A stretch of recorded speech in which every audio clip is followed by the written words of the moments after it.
Hello friends, I am Wahid from VRF Education channel and this is 5th session of a Streamlit tutorial series. I hope you find this session useful and informative. If this is your first time watching this series, let me give you a quick introduction.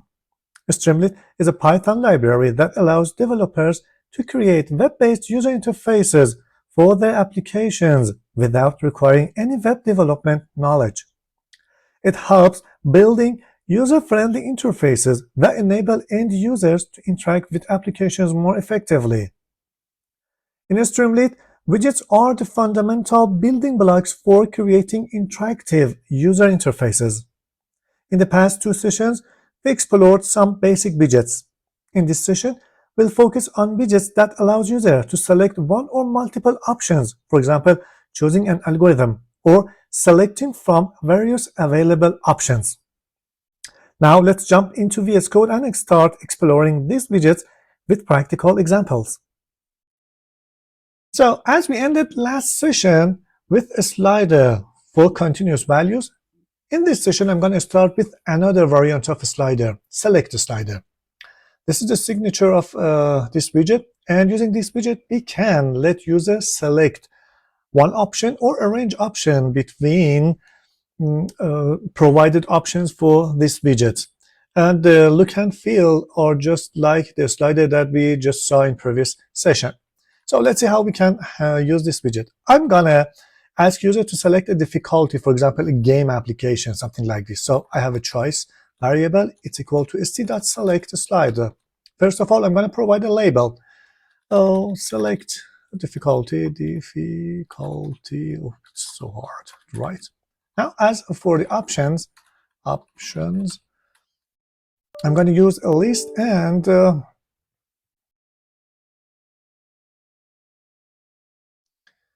okay, easy, medium, hard, and very hard. So let's save it. And when it's rendered, you can see we have a slider here. You can just drag the mouse, and because we have only 4 values here, the label will be shown on the top of the slider. All the values come from these options. And also you can set to default. For example, I'm gonna use medium for the default value, and whenever you reload the page, for example here I'm going to reload the page, and as you can see by default medium selected. Another option that is used is format func. Using format function, you can format all these options. For example, I'm going to start all the items with capital letter, so I'm going to say as for format function, I need a lambda expression, lambda receive an x option, and I'm gonna say x dot capitalize, always rerun. Now you can see easy, medium, hard, and other thing are written all in capitalized formats. So the next thing that I'm gonna talk about is range. Let's just bring it here. I'm going to comment this item. And again, for options, I'm going to pass a range using range function from 10 to 100, 101, and the step is 10. Okay, as for the range, as for the default value, I'm going to use 50. Something went wrong, and what's that? It says int object has no attribute capitalized. Yeah, we need to comment also this one. So you can see here we have a range with the step of 10, and you can select one of these items. But the cool thing about SelectSlider is that you can select a range. For example, I'm looking for a range of years that I want to search for some items inside a database file or a CSV file, something like that.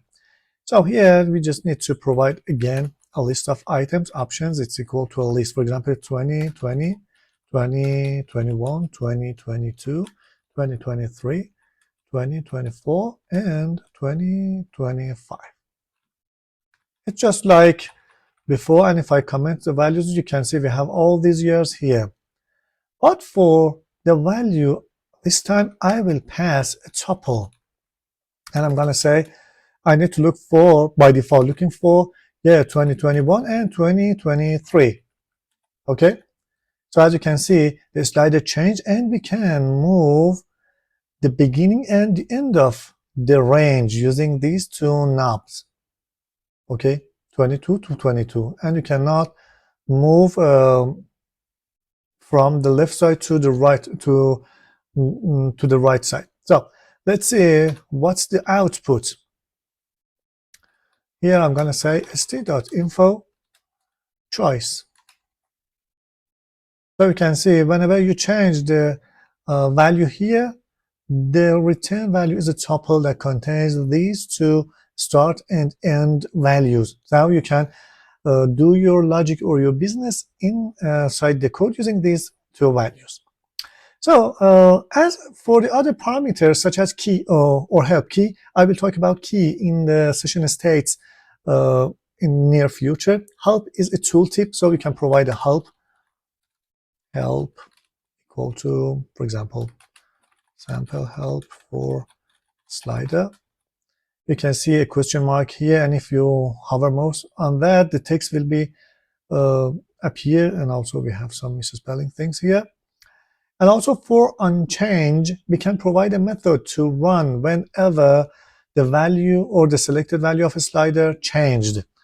For example, unchange equal to a slider underline change underline handler. Let's create a function here. Def slider change print st.info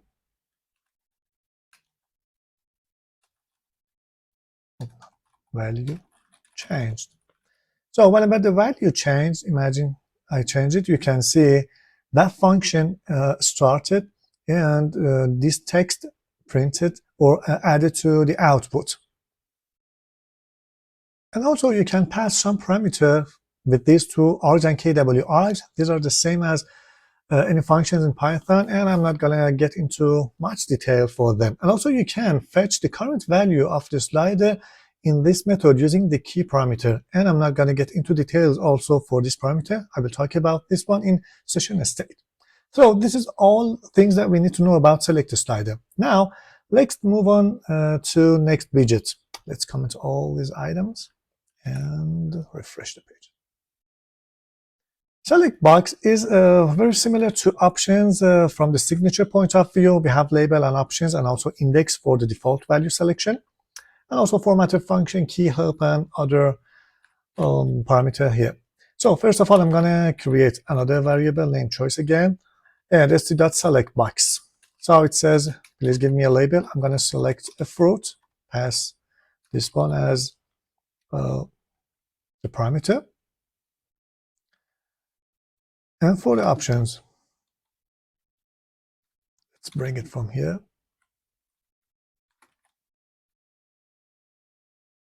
So this is the options. And that's it. Let's see. And also st.info choice. Okay, you can see here we have a drop down, and when you click on it, a list will be appeared. If you have a lot of items, this list will be appeared using a scroll, and you can scroll through the items. And also you can search for example, I'm looking for banana. When you start typing, the items that contain that specific text you entered here will be filtered inside this list. For example, orange, and when you select it, the st.info will be show the selected value. And by default, for example, I'm going to set index it's equal to 2 to 1. Okay. Whenever I refresh the page, by default banana selected, because this the index for banana is 1, 0, 1, 2. And also you can pass format func as we passed it here. Let's also pass the format func, and you can see the text will be capitalized. Okay, but when you select them, the real value, the thing that you provided here, orange, let's correct it. The real value will be stored inside the choice, or will be returned to the choice value. And here we have options index. These items are very good. We have another option here, placeholder. What does it mean? Let me provide that placeholder things. Placeholder equal to select one item. Most of the time in web pages, you might see there's no item selected as default in the combo boxes, and a text, a placeholder text, appeared inside here. So if I just provide none for index and save it, you can see that placeholder text we provided here, shown here, select one item. And if you open this one, you can select one item. You can use banner. And when you select one item, because the index is none by default, we can clear out this one.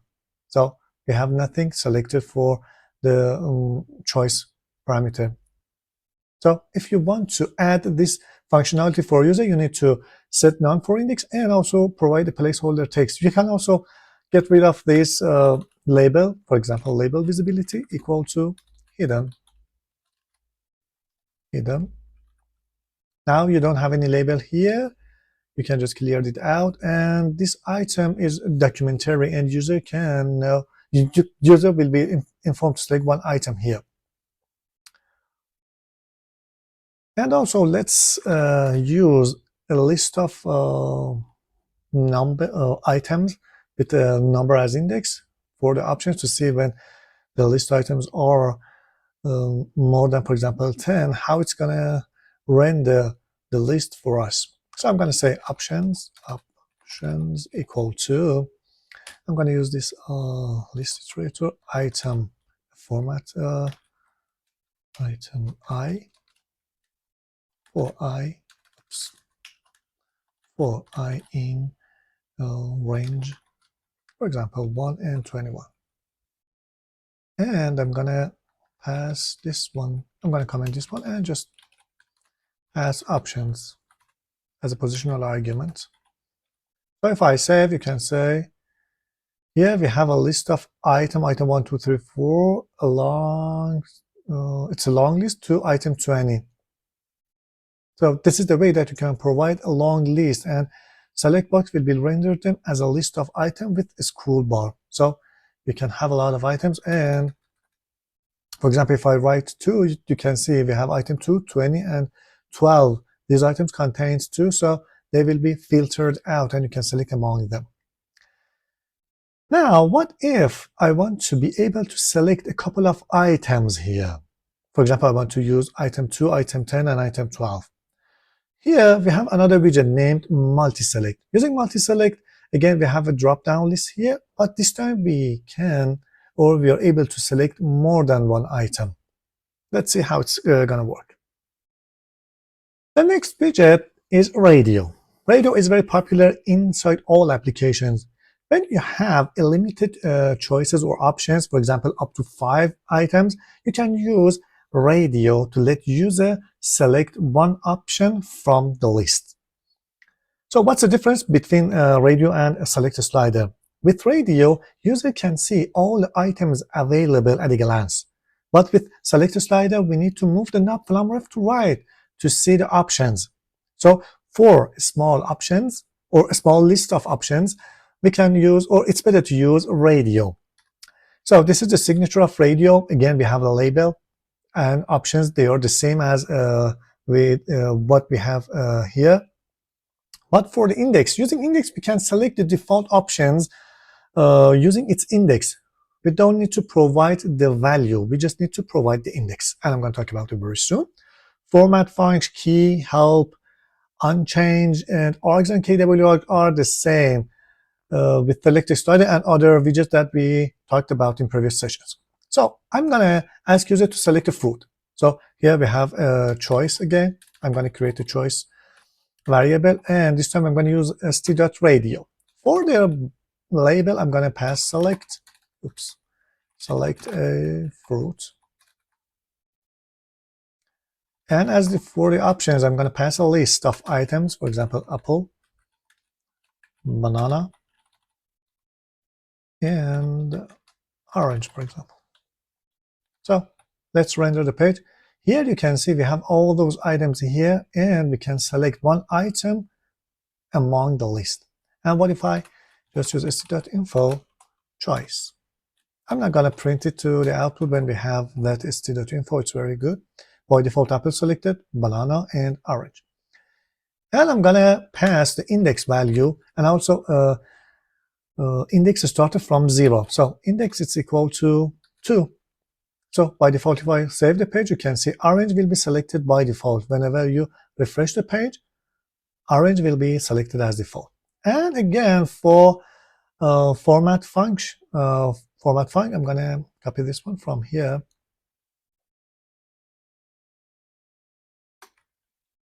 And paste it. Again, I'm going to capitalize all the items. So if I save the page and rerun it, you can see all the options are written in capital case. And take into consideration the real value not changed, just the display value change. Okay, so you have what you provided here in the output when selection changed. And also, I forgot to brought one useful options here. Let's see, options.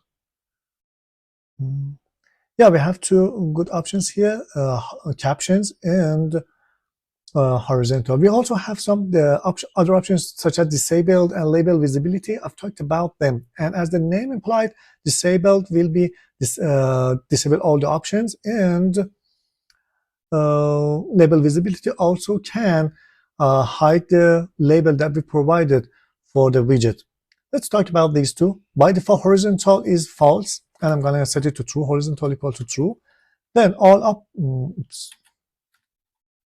options will be rendered horizontally, side by side, not as row by row. And the next one, let's comment it. For the captions. As for the captions, we can provide some information about each item. What does it mean? Let me bring another piece of code here. I'm not going to write it from scratch. So this is a code. You can see here, I'm going to get a genre from a user. What's your favorite movie genre?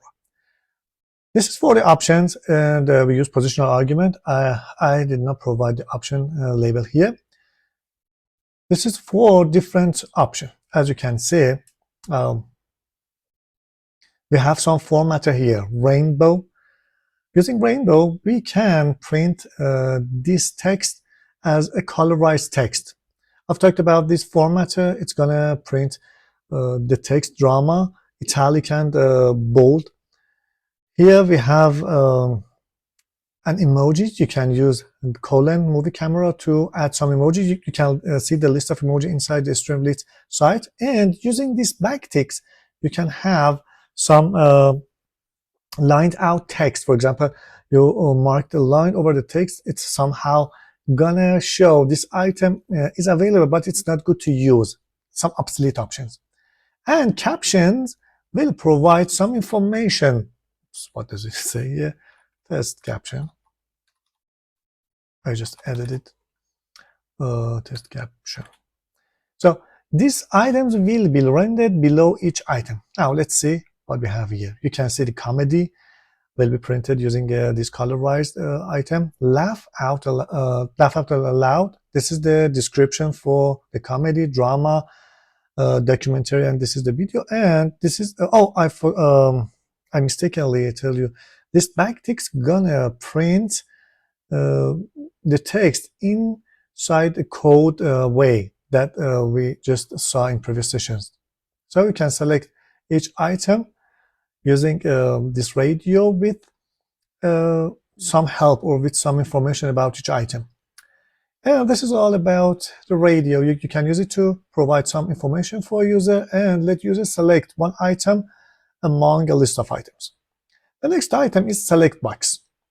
For sometimes that you have more than, for example, 5 items, and it's not good to render them using radio inside the web page. It's very long list. You need to use select. It's a drop-down or combo box in different programming languages. A list will be open and contains all the items inside it, and user can select just one of them. So let's see how we can work with select here. So first of all, I'm going to comment out these lines. And this is the signature of MultiSelect. It's same as SelectBox. Here we have a label and options. The default is here we need to pass none or a list of items, not index. So we don't have index here. We can provide a list of default items. Format function, key help, unchanged, and things are the same. And also we have an option named mic selection. I forgot to add it to this signature. Let's bring these options and a couple of other things here. I'm going to uncomment all of them. So again, we have 20 items. Select not a fruit. Select item or items. I don't need these options. We have these options here. We don't have any function index. And I'm going to change it to multi-select. Let's see what we have in multi-select again. Okay, help us. Yeah, we have mic selection as placeholder. We've talked about them. And here we can provide a mic selection. For example, among these 20 items, you can select items up to 5 items or 3 items. Or by default, it's none. You can select as many items as you need. So I'm going to comment all this one. By default, it returns an empty array, and it says choose an option. The default placeholder item is here, and you can also change it, select or 1 items or anything that you wrote here. So if I open the drop-down, it's same as a select box, but when you select 1 item, it will be removed from this and added to the top. You can select as many items as you need, and also you can remove them from the selected.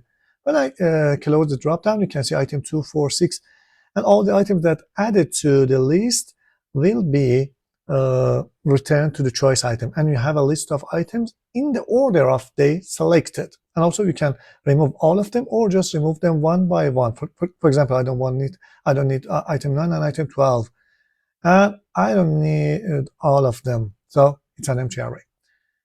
And you can use max options or max selections equal to, for example, 4.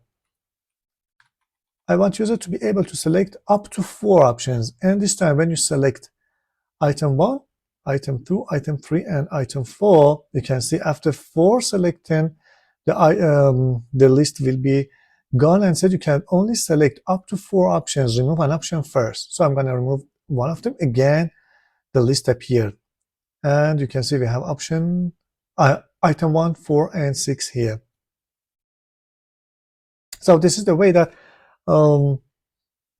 multi-select rendered in the output. And also we can use format, func, unchanged, and stuff like that.